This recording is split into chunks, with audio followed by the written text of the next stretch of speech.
Culture Uncut. This is Culture Uncut. This is Culture Uncut. I am your host, Jason Spears, and Colt fans, we've got a lot to talk about. This is Culture Uncut. I'm your host, Jason Spears, here with a preview of the big AFC South matchup between the Houston Texans coming into the game at 6-5, traveling to Indianapolis and Lucas Oil Stadium to take on the 8-3 Indianapolis Colts. The Colts are 4.5-point favorites coming into this game. Now, before I jump into this, the big news obviously has been reported by Ian Rappaport, is that Daniel Jones is playing with a fractured fibula. I'm not a doctor. I don't play a doctor. All I know is it doesn't sound good. I tweeted some stuff out, got me in a little trouble. Bottom line is, I don't know what the injury is specifically, but I did see a doctor online talk about it. It's not as serious as it sounds, but I also saw a video of Daniel Jones in practice looking like he could barely move and like stiff as a board. So I don't know what to expect in this game. Rappaport also said that people close to Jones or Jones himself says it's not a big deal. So I don't know what to make of any of this. I am just going to assume that A, he's going to play, and B, he's not 100%. So that's all. I mean, I don't know, because you can't be 100% with a fractured fibula. So those are the only assumptions I'm going to make. Because if there was anything else going on here, I think they would have either, he wouldn't have practiced, which he did today, or yesterday. Actually, today's Friday. It's Friday morning. So I don't know but God, I just hope, something doesn't break after I do this, because I'll look like an idiot. But based on everything that I've heard and seen, he is going to play unless something changes. And if something changes, then just go ahead and stop listening to this now, because this whole preview will be null and void if Daniel Jones doesn't play. But I am assuming he does play, as I'm also assuming that C.J. Stroud will return for the Texans. I think he will pass concussion protocol, and start this week, along with Jalen Petrie, who's also going through concussion protocol. They both have practiced full. I think they play. I think they're both back this week. On Thursday, Will Anderson, Jamal Hill did not practice. I think Will Anderson will be questionable, but I think he'll play. Also, Denico Autry, Trent Brown were limited. I think they'll be questionable. I think they will also play. Just a little note on Stroud. He was 3-5 as the quarterback. Davis Mills was 3-0. The Texans have won 6 of 8 games since starting 0-3. They've won 3 in a row. They are 2-3 on the road. So, little background on them. Jumping into the Texans offense, they are 21st in the league at 22 points per game. They don't turn the ball over much, 9 turnovers, and they have given up 25 sacks. Their offensive coordinator, Nick Caley, calls the plays. They're a better passing team than running, according to the statistics. They're 28th on third down conversion percentage, which is not very good, and they're 31st in red zone production, which is also not very good. So we have to get off the field on third down and limit them in the red zone. They've struggled in both areas. At quarterback, C.J. Stroud has missed the last 3 games. He has 1,702 yards passing with 11 touchdowns, 5 interceptions. He's been sacked 17 times. He will run. He doesn't run for a lot of yards, but he will run for first downs if pressured out of the pocket. He's third on the team in rushing. At running back, it's pretty much a two-headed monster. Nick Chubb, Woody Marks, rookie out of USC. Between them, they have 220 carries, 857 yards, 4 touchdowns. And Marks is really good out of the backfield catching the ball. Tight end, their second, or actually, I guess he's tied for the most receptions on the team. Dalton Schultz, big guy, over the middle, first down guy, gets a lot of first downs, 52 receptions, 497 yards, 1 touchdown. Then obviously the killer, the Colt killer, wide receiver Nico Collins, 52 receptions, 697 yards, and 4 touchdowns. So whoever's matched up on Collins, whether it be Gardner or Ward, has to do a really good job with him. The guys they go to for big plays are the younger guys. Jaden Higgins and Xavier Hutchinson have 7 touchdowns between them. So those are 2 receivers that you're going to really have to focus on in the red zone. And then Christian Kirk in the slot always gives Kenny Moore problems. So that is a look at their offense. Their offensive line has been better lately. They're not great. I think we can take advantage of them. They've given up 25 sacks, 16. Stroud definitely holds the ball longer. So in a sense, him playing is a positive for us because he does hold on to the ball, but he is a much better passer than Davis Mills. And so he's going to try to stretch the field, but he does hold the ball longer to do it. So hopefully we can get some pressure on him with our front 4 and blitzes if we have to. So that is a look at their offense. Again, it's back of the pack, 21st, not great. They don't do really anything great. The one thing they do a good job of outside of, actually scoring is they really don't turn the ball over. They don't even average 1 turnover a game. They've only had 9 all year. So they really don't turn the ball over. So it's going to be imperative that the Colts don't turn it over either and maybe force some turnovers. Maybe they're due. But bottom line is they take care of the ball. So that's a look at their offense. Not too scary. Colts should be able to keep them relatively in check with the defense that we have and getting to play together for the second straight game. Now, looking at the Texans defense, this is a completely different animal. They are coordinated by Matt Burke, who's done an outstanding job with this team. They are very well coached. They play discipline, and they're really, really good. They are second in the league, right behind the Rams at 16.5 points per game. They force 19 turnovers, so they're plus 10 in the turnover ratio. And they have 33 sacks, so they get after the quarterback. And the Colts are really going to have to play well up front in this game, or it could get ugly because this is a legit front 4.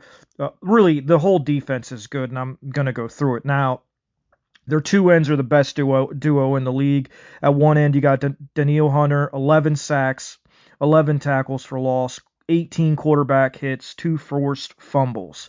So he's a game wrecker. Then at the other side, you got Will Anderson Jr., 10.5 sacks, 14 tackles for loss, 17 quarterback hits, 3 forced fumbles, and a touchdown. So between them, you got 21.5 sacks, 25 tackles for loss, 35 quarterback hits, 5 forced fumbles, and a touchdown. So the 2 tackles for the Colts, Braden Smith and Bernie Ryman, are going to have to do a really good job, man. They're going to need help, so they're going to have to chip and do whatever they have to do to keep these guys out of the backfield because they're elite game wreckers. At corner, they have a lockdown corner in Derek Stingley Jr., 3 interceptions, 11 passes defended. At safety, they're getting Jalen Petrie back, an outstanding player, 46 tackles, 3 interceptions, 3 tackles for loss. And then the other safety, rookie Kalen Bullock out of USC, 37 tackles, 4 INTs, and 1 forced fumble. They have a great young safety tandem, so they're really good up front. They're good in the back. They make a lot of plays. That's 7 interceptions between those 2 guys. Then at linebacker, you got Henry 2020. I think I'm saying his name right. I hope I am. And then Aziz Al-Shayar and then EJ Speed, our old friend. They're sideline to sideline physical players. So but I'll get to the linebackers in a second. Back to the linebackers in a second. I do think you can take advantage of them in the pass game. But the problem is, are you going to have enough time?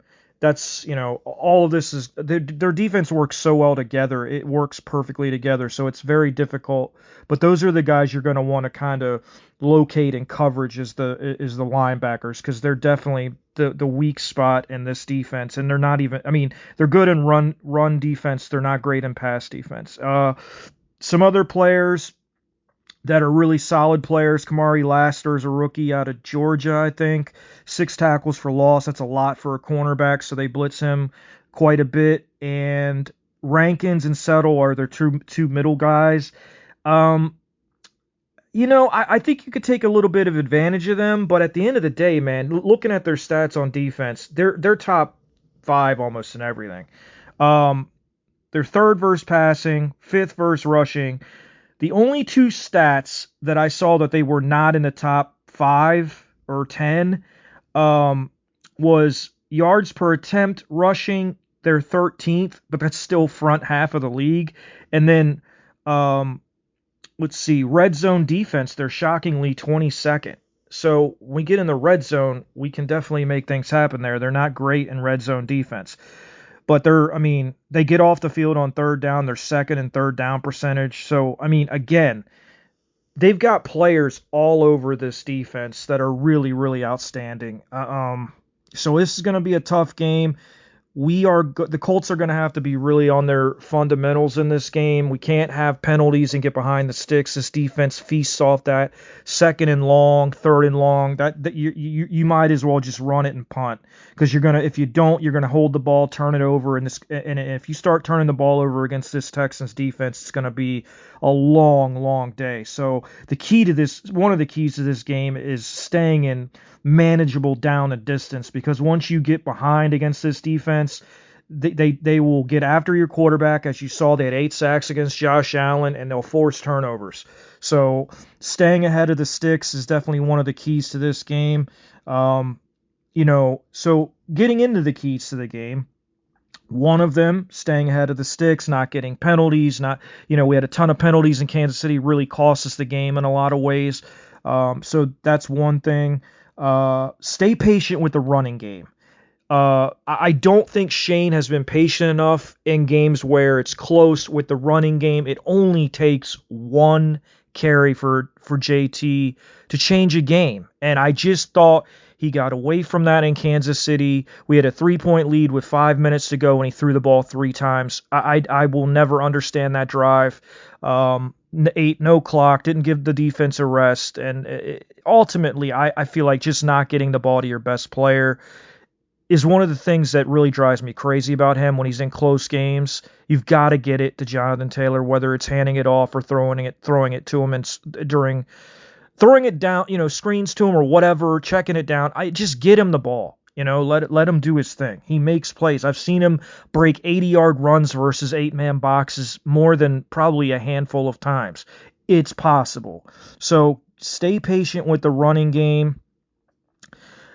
Daniel Jones, obviously not 100%. These are 2 keys in one, and they're opposites. All right. So one is get the ball out quick, right? Quick game, because you don't want him holding on to it and taking unnecessary hits.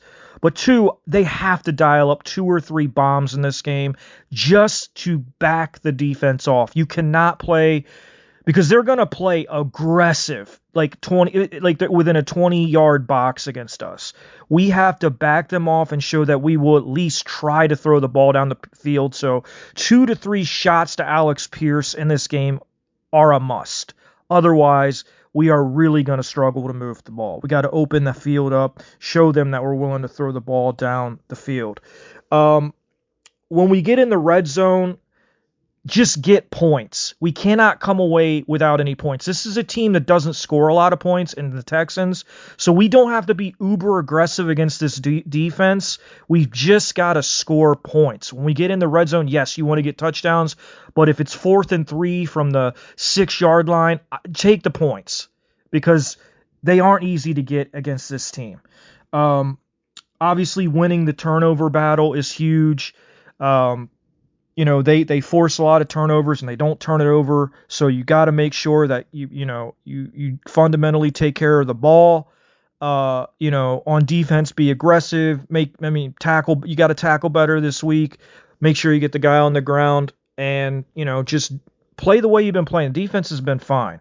I think it'll continue to get better as these guys play each game with each other. I think they'll continue to get better, but just, try to force turnovers on defense, be in the right spots, pressure the quarterback, and on offense, lean on your playmakers, lean on Warren, lean on Taylor, get those guys as many touches as you possibly can.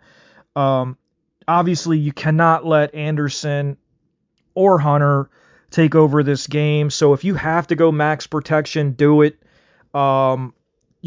use the backs to chip, use the tight ends to chip, use everybody. You're going to need everybody, all hands on deck against this team and keep them off balance. They've got to play complementary football. This can't be a game where he throws the ball 40 times and we run it 20. We will not win this game. So it's got to be, an even type of thing and just, be patient. Be patient and, take what they give you. They're not impenetrable. They've given up points. They're not impossible to score on. It's not the 85 Bears, but they are very good. They're very talented, and they force a lot of turnovers.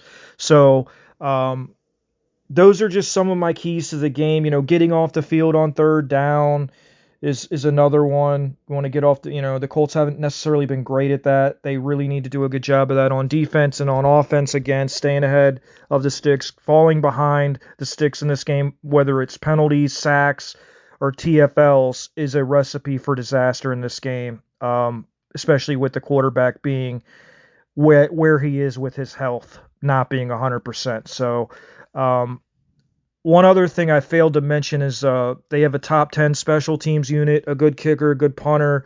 The young kid Higgins, I think, is one of the best punt returners in the league. So they've got to do a good job. It'll be a matchup of strength on strength because the Colts have a really good coverage team and a really good special teams, and the Texans do as well. So I think the Colts have the better offense. The Texans have the better defense. So who knows? Special teams might be the difference in the game. So if it comes down to kicking, I think I like their kicker more than ours. I think he's got a better leg and more consistent. So there's that. And in predictions for this game, man, it's funny because I've been looking at a lot of people's predictions for this game, especially on PFF. Literally everybody that I've seen pick this game has picked the Texans.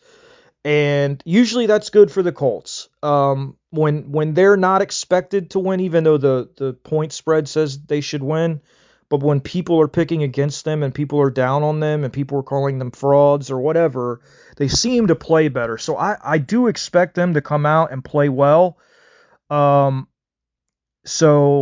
I you know me, I'm not picking them. I ever since the times against Jacksonville that I picked them to win, I refuse to do it because the two times I picked them, they were literally playing the worst team in the league and they lost both games. And I think they were both bad, like blowouts. So I think this is going to be a close game. I guess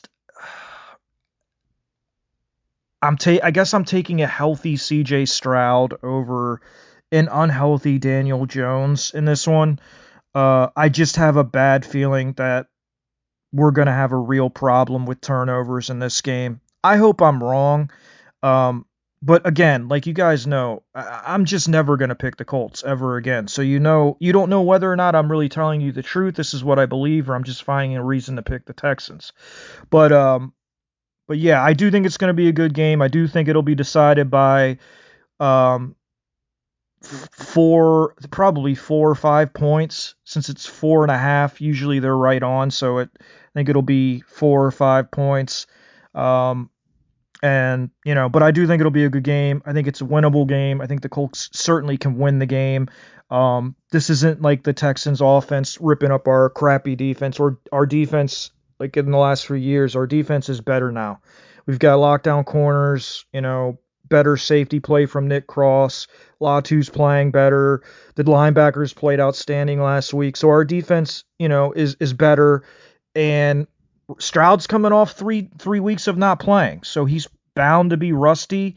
So, the Colts got a really good chance to really get the win, go to 9-3, and kind of put a stranglehold on a playoff position. Obviously the division, that's not going to be decided probably until the end of the year, because the Jags are one game behind us and they play the Titans this week, and then we go there next week, our House of Horrors in Jacksonville, my least favorite place in the world.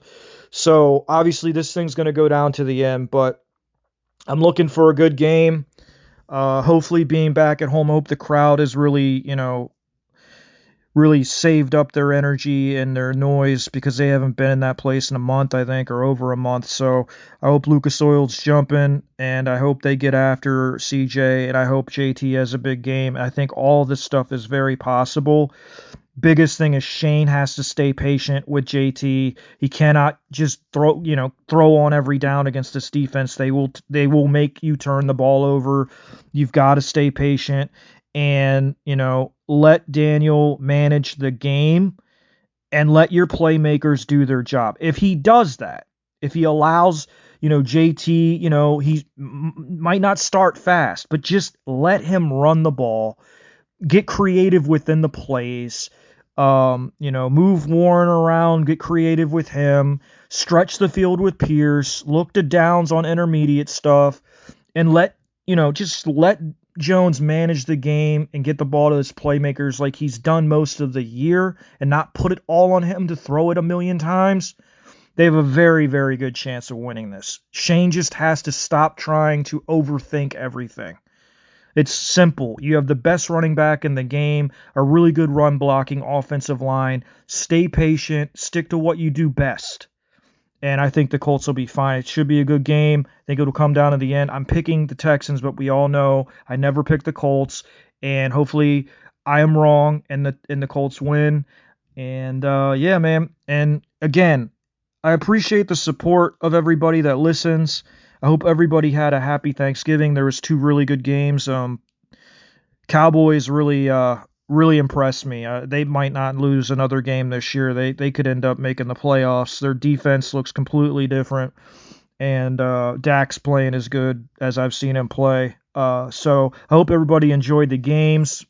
They were the early ones were good. The Ravens game was strange. I did not expect to see the Ravens get blown out like that, but that's the NFL. It's week to week. You never know. You got to strap it up and bring it every week, or you will lose no matter who you play. So, and we know that. We've seen that in the past with the Colts and Jacksonville a million times. So, it's a week to week league. Hopefully, the Colts get back on a winning track this week against the Texans, because it would be good to put 3 games of space, really 3.5 games of space between the Colts and the Texans, and make it really a 2-team race down the stretch of the season. So that is my little capsulated preview of the Houston Texans visiting the Indianapolis Colts. And I will be back after the game to talk about it with you guys. And hopefully it will be a win. And hopefully Daniel Jones makes it through the game healthy and plays well. Because if he does, I think they got a good shot to win. So everybody have a great weekend. And I will talk to you after the Colts Texans game on Sunday. This has been Culture Uncut with your host, Jason Spears.